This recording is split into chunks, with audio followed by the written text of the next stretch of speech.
Thank you.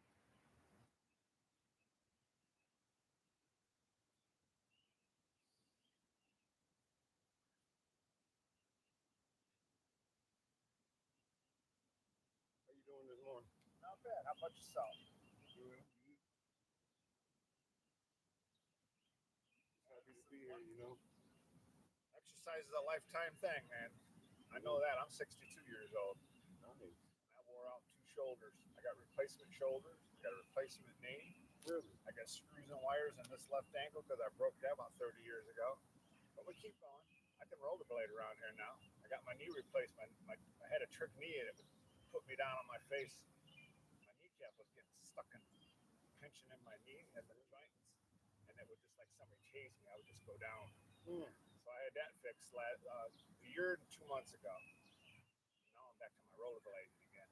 So because I give up on the running. I used to love to jog and run, but at my age with that knee problem, I said I better quit that. So I said, well, I can skate or ride a bike. I like riding bikes too, but riding a bike around, man, there's too many cars and people on Yeah. phones. I take my chances in the park. That way at least it's controlled. Safety. No cars are gonna drive over me, but I walk 62. him. 62, Yeah, you look nice, man. and he's 60. He's 16 years old. What's his name? His name's Petro. How you doing, Petro? Good I- to meet you. They caught him over on the east side by Tony Pacco as a dog pound, and I adopted him 15 years ago. Nice. He's been a great dog, but we keep each other moving. He wants to walk every day. He don't care if it's pouring. When it's 10 degrees out, he's laying out in the driveway. He's got his double coat. He's got mostly chow. We had a DNA test done on him because we were curious because nobody knew anything about him.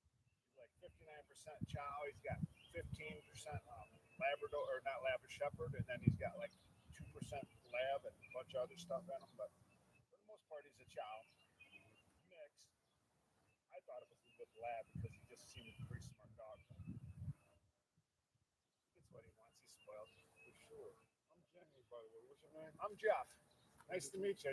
I could tell. Hey, I could tell you're solid, man. You're solid. I seen you on that bar, but I never. I used to work out and do weights and all that stuff. And when I was 38 years old, I got up to my max bench press was 275 pounds, and I was pretty proud of that for a guy with long arms. And I'm kind of lean. I'm not really big. I think I had maybe 16 and a half inch pipes back in the day, the biggest, but I never really got big. But I was a good arm wrestler. Right here, Sure. that length, and I'm a mechanic. I got a grip. But I had technique too. I used to beat guys all the time, piss them up. I had one guy had 18-inch arms. And then my boss would go wrangle him at the bar. Hey, you see that? Skinny dude over there? I got $100 if you beat your arm wrestling. And they were just looking at me, couldn't figure it out. One guy came over later. I ain't got 100 but one arm wrestle. All right, so we sat down at the table. My boss, you guys ready? Let's go. Bam! I just rammed him right over here, table and all. Yeah, that's the famous thing they got arm wrestling again. That take place on ESPN. Arm wrestling's kind of. Or something like that. Devin Lariat now, professional stuff I do from Canada, they're pumping it up. It's What was that movie? over the top, over the Over top. the top. Yeah, I'll tell you when I guess when I used to arm wrestle somebody, when I grabbed on them, my heart just adrenaline. I mean, it's just like drag racing. You're sitting at the light, you got all this horsepower, you're just ready to unleash it. That light changes and you just go. Yeah. And that's how arm wrestling was for me, man. I worked at this company and we had 50 some drivers, and I'd be arm wrestling all these guys and beat them all. They just couldn't figure it out. And Did you do a little hook on? Because I remember saying he used to twist the wrist of like, soon as it go, he like will kind of twist their wrist. whatever, together. yeah, whatever. Just use his strength. It was just, I was just yanking, No, whatever. no other technique. Well, I think there probably was technique to it. I arm wrestled a guy who was a professional, semi-professional arm wrestler, and he was hurt. I forget what was wrong with him, but we were in a bar drinking, and he said, "Grab on, let's see what you got." And I started pulling. He's like, "Oh, no." Mm. He's like, "Stop!" But he was showed me a couple of things and some cheap stuff. They would when they grab somebody's hand, they take their fingers and they bury them in their hand right there, Mhm. and that's kind of like a Like a pressure little- point. Okay, I got you. And he showed me some stuff. I never really used none of that. I would just brute strength and just yank them. But I had a lot of fun with that throughout the years. That's cool. I showed my son all that, and we were arm wrestling.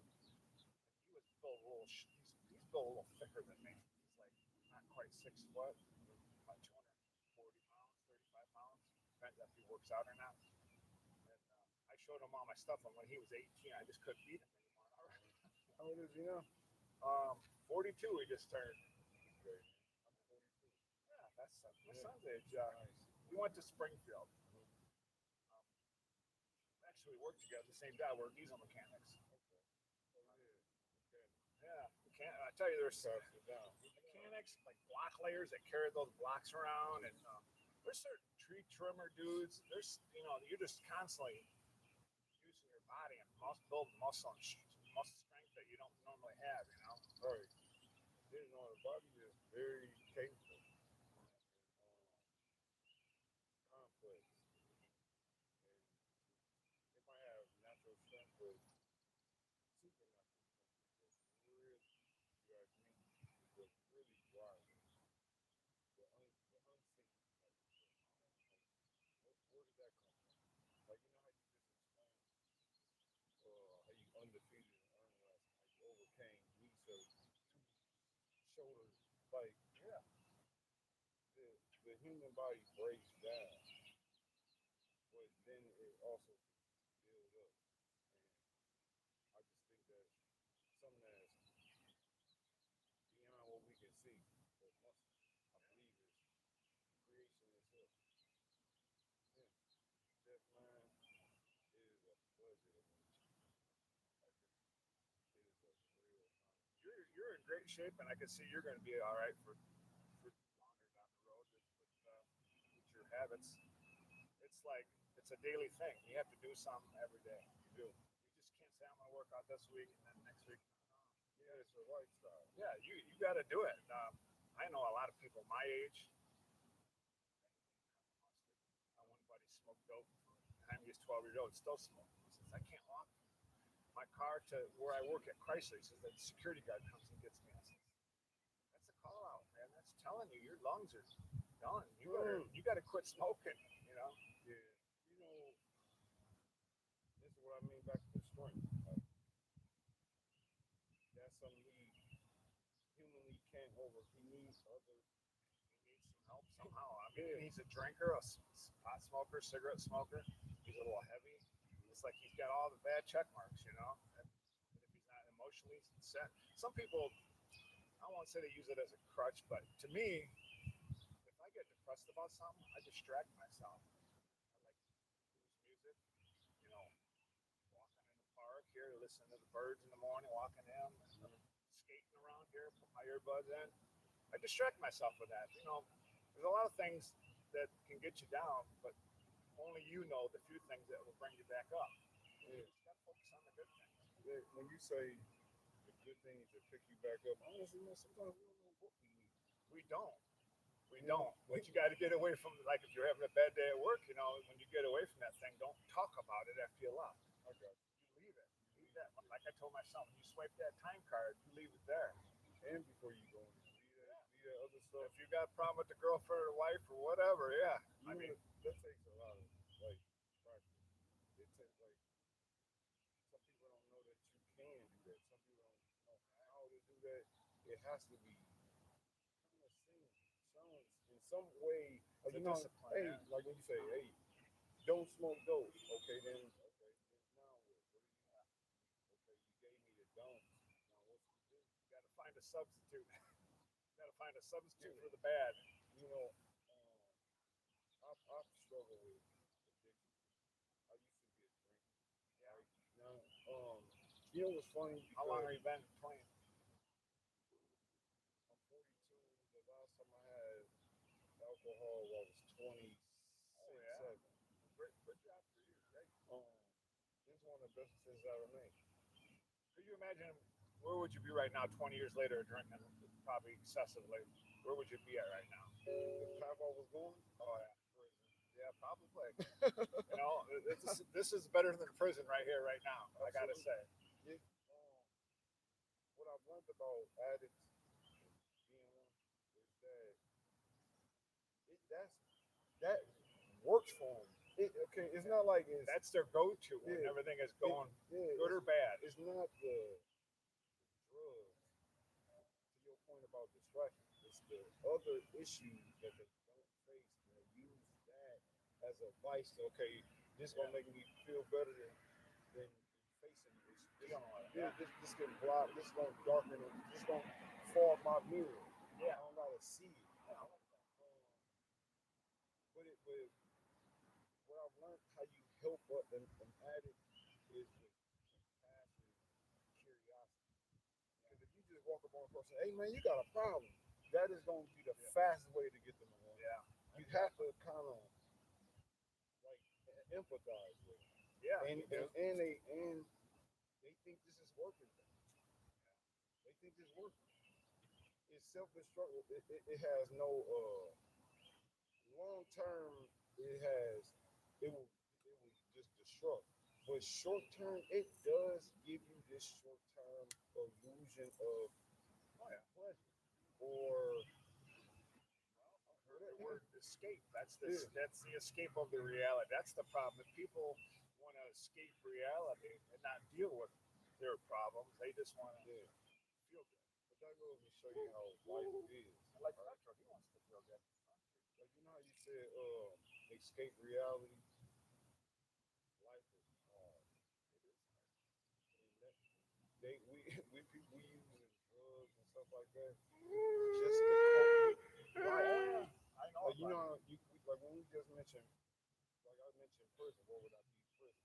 And you said this is better than prison. Oh, But you know what we forget is that you leave here to go to prison. It's not like you leave prison to come out here. yeah. You leave here to go to prison. Yeah. That's a bad swap. Yeah. You know, it's just a reflection on what this world can be. What is this worth right now to anybody? And guys in prison would pay millions of dollars for this.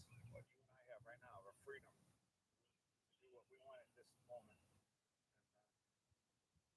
To a certain extent, all right, you're right. I also, But it takes a level of you have to be responsible. You have to have a job, maintain your living conditions, pay your bills. There's things involved. When you're in prison, what do you have to do? Probably protect yourself, but everything else is given to you. So there's there no we go. that's a bad. Really, they're teaching them a bad lesson. I got you.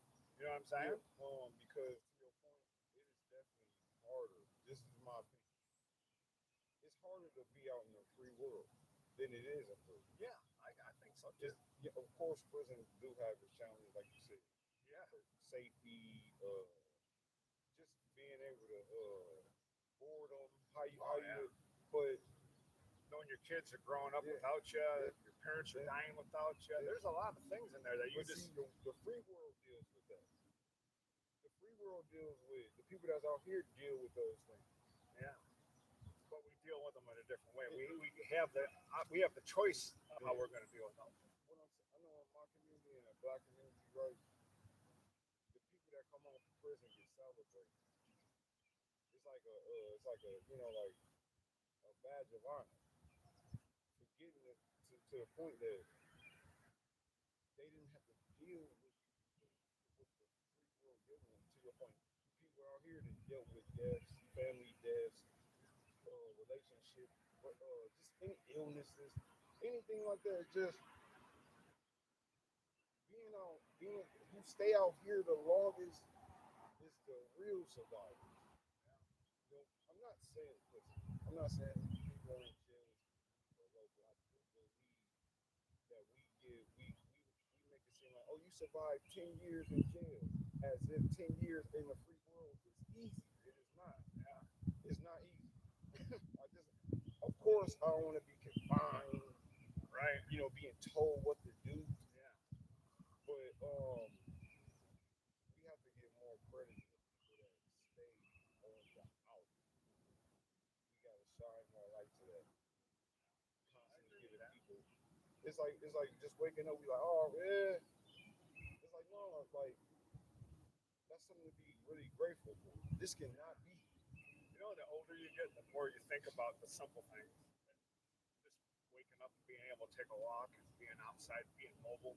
You appreciate that stuff more, and you try to be less judgmental on people, because everybody's got a story, and hey, try to help everybody. That's what I try to do. I try to help anybody out, and be a figure that somebody wants to say, yeah, yeah, this guy's been helping this guy. I'll give you a for instance. I bought my neighbor's house. The only reason I bought it was because his son went out back and blew his brains out. He was his only sole survivor that he had. This guy was wheelchair bound and walk. I bought his house so the bank wouldn't take it. And now I'm taking care of him. He's still living there in that house. I go there. In fact, I gotta go to the grocery store from this morning. I bought his house from the bank so they wouldn't take it from him. And I told him he could live there till he dies. Hold on, Jeff. I gotta hold on.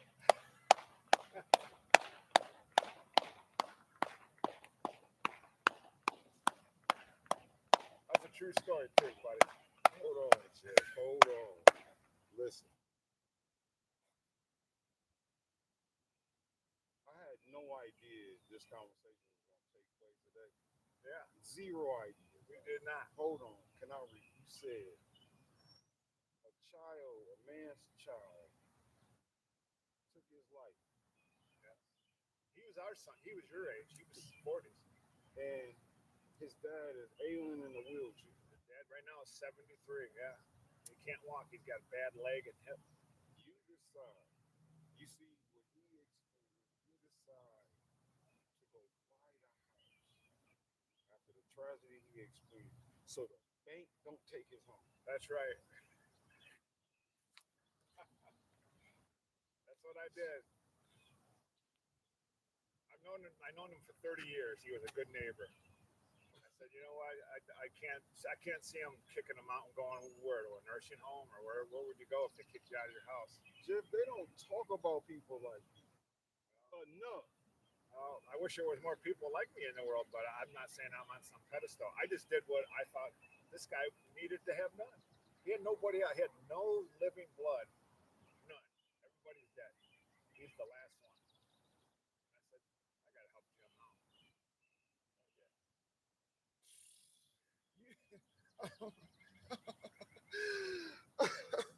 I'm his unwritten power of attorney. All of his doctors and every place that we go, they all know me, and we go in there. I sit down in a room with them, and we just talk to him about his situation. And I take him to pain management because he gets pain pills for his hip injury. He got thrown out of a car when he was 17 and hit a tree, and it crushed his pelvic bone and his femur bone up, and he never really walked. He walked it after that, but it wasn't pain free. And now 71, 73, he's 73 years old now.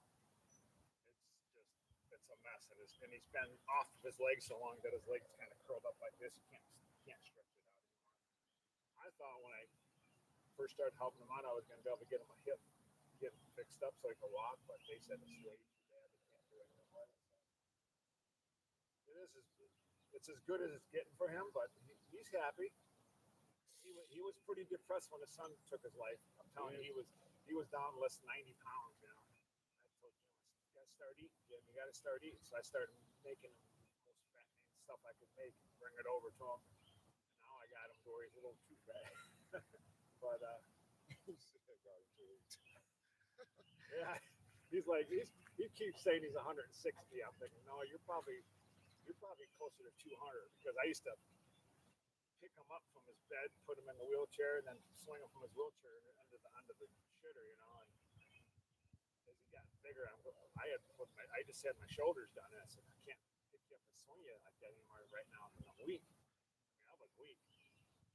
So then I bought this apparatus that goes up to the bed, and he swings over on it, and it has a crank that lifts up, and I can put him over the toilet and crank him down, and these things swing out, set him down some to pick him up again. That saved my back and my shoulders for a while, but now we need it because he's heavier. But you do this by yourself? Yeah. Is you married? Like that? I got a girlfriend lives with me. We live right next door, so. Man, who take care of Jeff outside of you? He takes care of me? Mm-hmm. I got my girlfriend live with me and my son. I got my son and daughter. I got family. Man, I'm still taken back to the kindness. I'm not a real religious guy or anything, but everybody keeps telling me, "Oh, you're going to heaven for that. You're going to heaven for that." And that's great. I'm only doing what I'm able to do to help somebody in need. That's all it is. I wasn't looking to get any fame or any awards or any of that. It's just like if there's a fire, there's a bucket right there. I'm just gonna grab the bucket, start grabbing some water, and put the fire out. For sure. I'm not gonna stand by and watch it. I'm a doer. I always have been, but A duel. a doer. Yeah. No, yeah. Look at my hands. I was You're working on my not, buddy's car last night. I can't get this staining off my hands. I got to scrub them with a brush. no, to get that, my that hands matters. You got hears and doers. Being a doer is definitely the brighter side. Oh yeah. It gives you a good feeling inside of helping somebody else, and puts a little spring in your step. A doer. Yeah, it makes you happy. It makes you happy. That's what I do for myself. I know you said you didn't do this for anything in return, but what do I give a man who don't want nothing in return? Thank you, man. Yeah, that's all it is. That's all I need. Thank you, Jed. Like I'm still. You don't have. I can. I'm that story. I'm gonna be eating off this all day. That was amazing. I'm really glad to hear is people exist like that. That's It's what we need. because That's what we need to hear. This whole world needs to hear I that. say this because a lot of times people don't believe that people do stuff like that. Especially like the news are placed. The news are just Oh somebody yeah. dead. My girlfriend can't even watch the news anymore. She doesn't know. That's bad.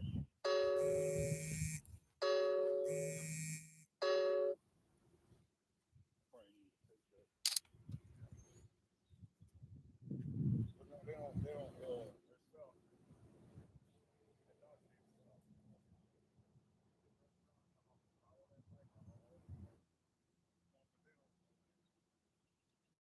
You don't highlight that. And you're right. Like to your point about when you say, "Hey man, I'm going to heaven." That's a whole other thing. The thing is, though, is that don't that doesn't get us. You know, no matter what good we can never we can never like just buy. Right. You know, like waking up today. Like what? Even, and I'm not saying this is no discredit. I just want to. But waking up in the morning, what did I possibly do to deserve that? Yeah. I Yeah. could have bought the whole damn block houses. Do that? Do that mean I shall? Do that earn or buy me another day? You said a man in jail will give up millions to be free, right? $1 million for another day seems cheap. I mean, like because you know why I say that is because you literally can't buy Can't time. buy it. Or life. Yeah. Can't buy it. You can't buy time. What the hell Don't would spend it it. cost? Yeah. I'm sure a person would give all. And if it did have a price on it, I'm sure it would say everything. You know what? By what we're doing here, walking and you exercising, we're probably buying ourselves a few more days. I got to think. Oh yeah. But hey, listen, I got to get going because I got a breakfast meeting with my brother. I'll Chad, see you again. Tell me your name one more time. I'm James. James. Yes. That's funny that I know James. There's a lot of Jameses I know. Nice to meet you. Had a pleasure talking with you. If I see you again, actually, I come lean on these bars a few times doing that. And I said, nah, I think that's a little too much on my big shoulders. But yeah, I gotta save for retirement. For sure. All right, Petro. All right, buddy, let's go. Come on. He's getting a little harder here. Come on, buddy. Yeah, thank you, man. All right. Thank Have you, a great man. day. I'll see you soon. You too. That was flat out beautiful. Oh goodness. Oh my goodness. Did y'all hear that? Oh my goodness. Hey y'all, goodness, kindness is real. It's real.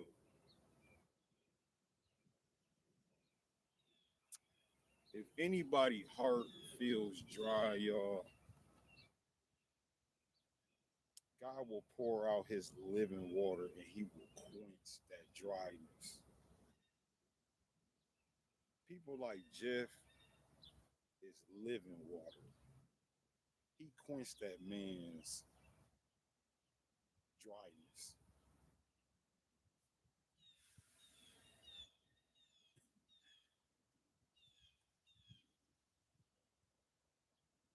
I needed to hear that. I needed to hear that it's possible, you know?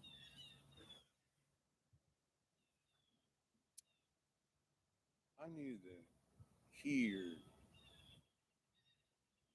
that God uses people. Or yeah, he used unlikely people. He used people like Jeff. He used people like you. Yeah, man. As soon as you think it's over, he will use somebody. You know? Yeah, he'll use somebody to light a flame that nothing can extinguish. Yeah, yeah, yeah. Hey, look, if you feel like you not enough, God remind you that you lack nothing. Jeff told me that his neighbor's son blew his brains out, right?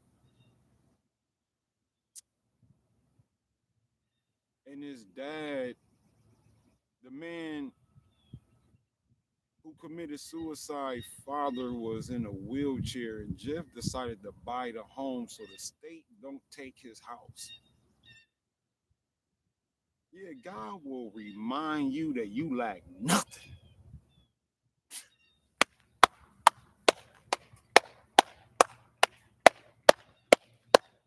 When your faith is weak, God will renew your spirit. I'm trying to, man, listen.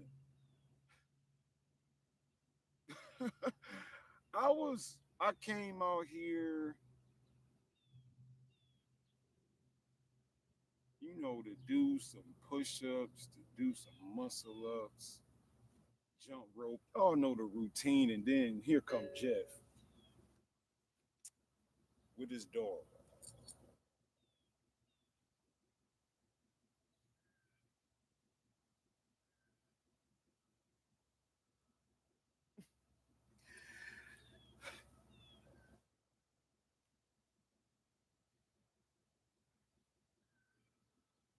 Hey, when you feel unworthy,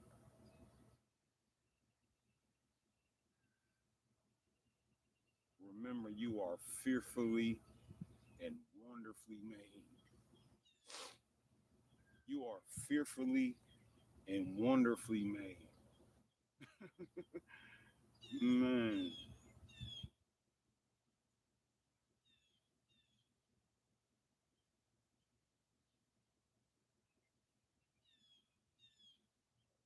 yeah, that brought me hope.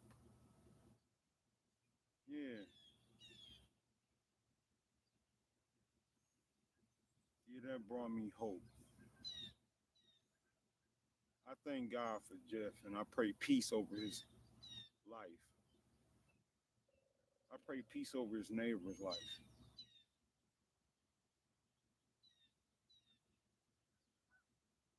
Jeff called himself a doer.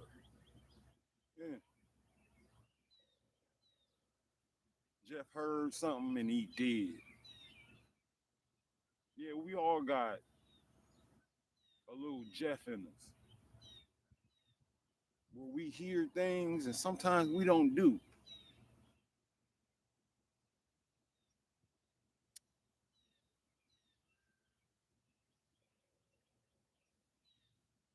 Jeff remind me that I too can be a doer.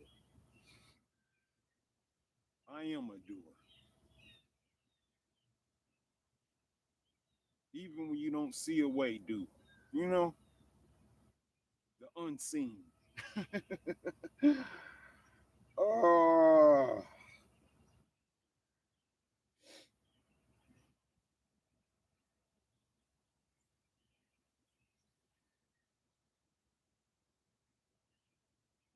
the unseen. If you don't feel seen,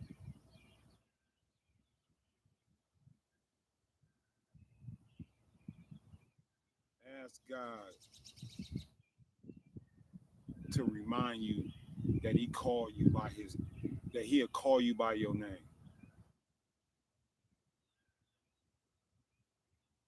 Beloved, friend, child, He'll call you by your name. He'll hold His hand out all the day long to a wholehearted and devilish people who don't call Him by His name. If you repent from your single ways, He'll hear from heaven and heal your land. Yeah, He'll send somebody like Jeff and heal your land. Yeah, you will reach breakthrough. Yeah, you will have breakthrough.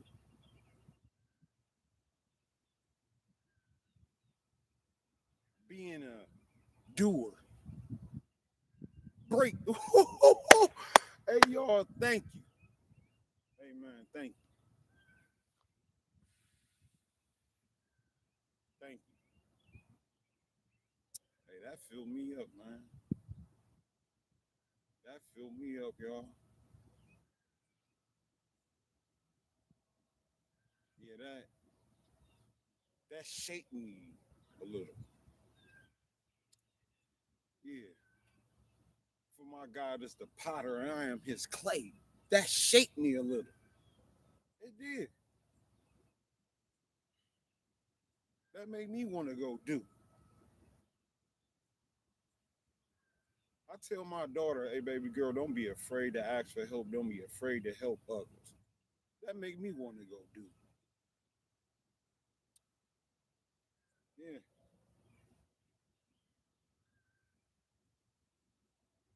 Yeah.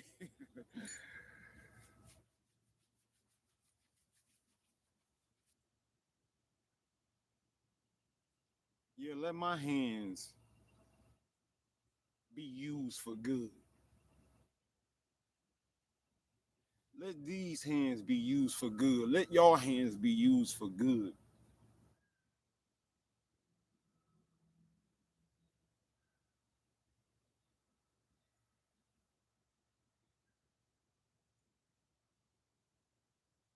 Mm.